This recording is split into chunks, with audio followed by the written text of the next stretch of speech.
Oke, assalamualaikum warahmatullahi wabarakatuh. Kita kembali lagi ke pelajaran pendidikan Pancasila dan kewarganegaraan. Hari ini kita pertemuan yang kedua. Sebelum kita belajar, marilah kita berdoa menurut agama dan kepercayaan kita masing-masing, supaya apa yang kita pelajari bermanfaat bagi kita semua. Amin. Berdoa mulai.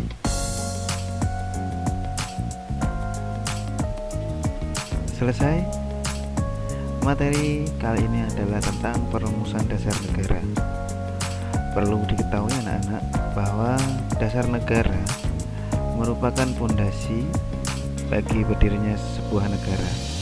Ibarat sebuah bangunan tanpa fondasi yang kuat tentu tidak akan berdiri dengan kokoh.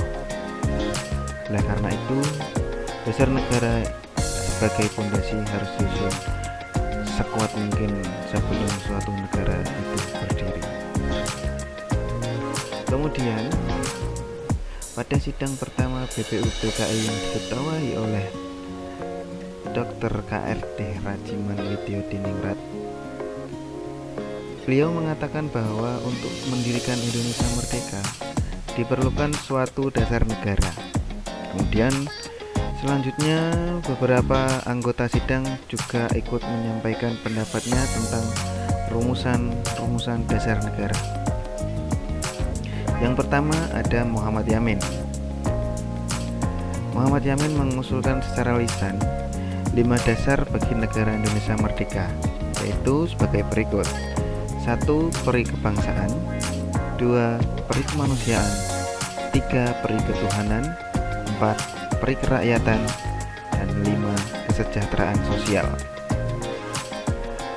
Yang kedua ada pendapat dari Supomo.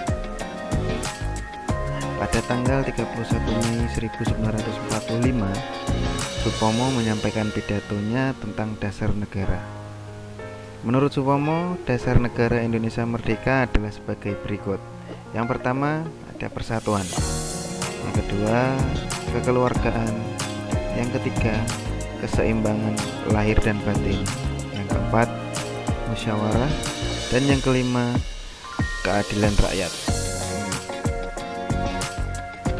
Supomo juga menekankan bahwa negara Indonesia merdeka bukanlah negara yang mempersatukan dirinya dengan golongan terbesar, akan tetapi bagaimana segala golongan dan segala paham perorangan mempersatukan diri dengan segala lapisan rakyat. Kemudian yang ketiga ada Soekarno. Pada tanggal 1 Juni 1945, Insinyur Soekarno menyampaikan pidato tentang dasar negara Indonesia merdeka, yaitu 1. Kebangsaan Indonesia, 2. Internasionalisme dan peri kemanusiaan, yang ketiga mufakat atau demokrasi, 4. Kesejahteraan sosial, 5. Ketuhanan yang Maha Esa. Kemudian setelah beberapa tokoh tersebut merumuskan dasar negara Indonesia, dalam sidang itu pun Insinyur Soekarno menyampaikan bahwa kelima dasar negara tersebut bukan dinamakan Pancadharma. Atas orang petunjuk ahli bahasa dari teman Soekarno, rumusan dasar negara tersebut dinamakan Pancasila. Sila yang artinya asas atau dasar, dan di atas kelima dasar itulah mendirikan negara Indonesia yang kekal dan abadi. Kemudian pada sidang BPUPKI yang pertama juga dibentuk panitia kecil, yaitu dinamakan Panitia 9, yang beranggotakan 8 orang dan diketuai oleh Insinyur Soekarno. Panitia 9 ini bertugas untuk menyelidiki usul-usul mengenai perumusan dasar negara. Dan pada tanggal 22 Juni 1945, Panitia 9 mengadakan rapat di kediaman Insinyur Soekarno dan menghasilkan satu persetujuan dan kesepakatan tentang rancangan pembukaan hukum dasar atau Undang-Undang Dasar. Oleh Insinyur Soekarno, rancangan pembukaan hukum dasar ini diberi nama Mukadimah. Oleh Mr. Muhammad Yamin dinamakan Piagam Jakarta, dan oleh Sukiman Girjosandoyo disebut Gentleman's Agreement atau 4 pilar kehidupan berbangsa dan bernegara.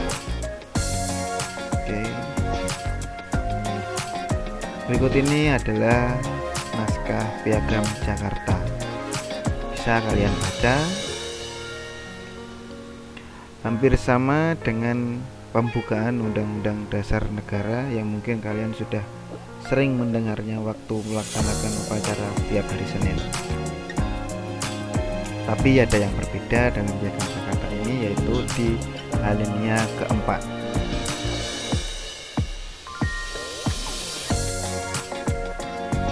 Berikutnya, rumusan dasar negara yang tercantum pada Piagam Jakarta di alinea keempat mengalami perubahan pada pelaksanaan sidang PPKI.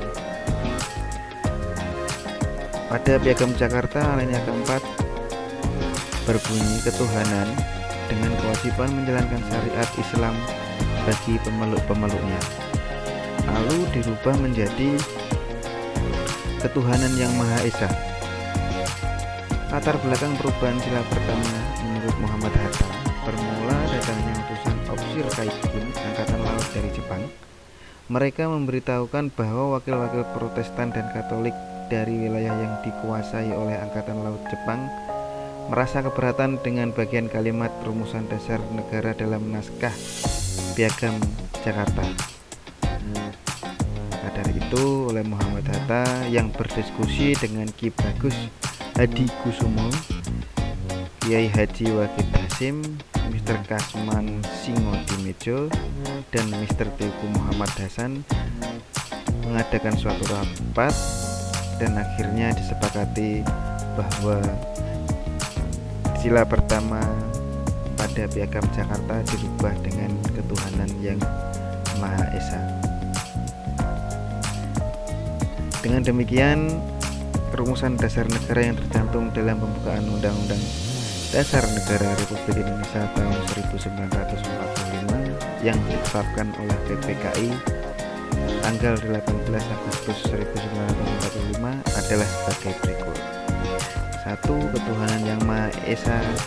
2. Kemanusiaan yang adil dan beradab. 3. Persatuan Indonesia. 4. Kerakyatan yang dipimpin oleh hikmat kebijaksanaan dalam permusyawaratan perwakilan. 5. Keadilan sosial bagi seluruh rakyat Indonesia. Oke, demikian tadi ringkasan materi pada pertemuan kedua tentang perumusan dasar negara. Untuk tugas kalian, silahkan dilihat buku paket kalian halaman 11, aktivitas 1.2. Di situ nanti kalian kerjakan dan kerjakan saja di buku tugas kalian. Difoto atau tidak, tetap difoto, nanti kirimkan ke link yang saya akan bagikan. Terima kasih, mohon maaf kalau ada kata-kata yang salah. Assalamualaikum warahmatullahi wabarakatuh.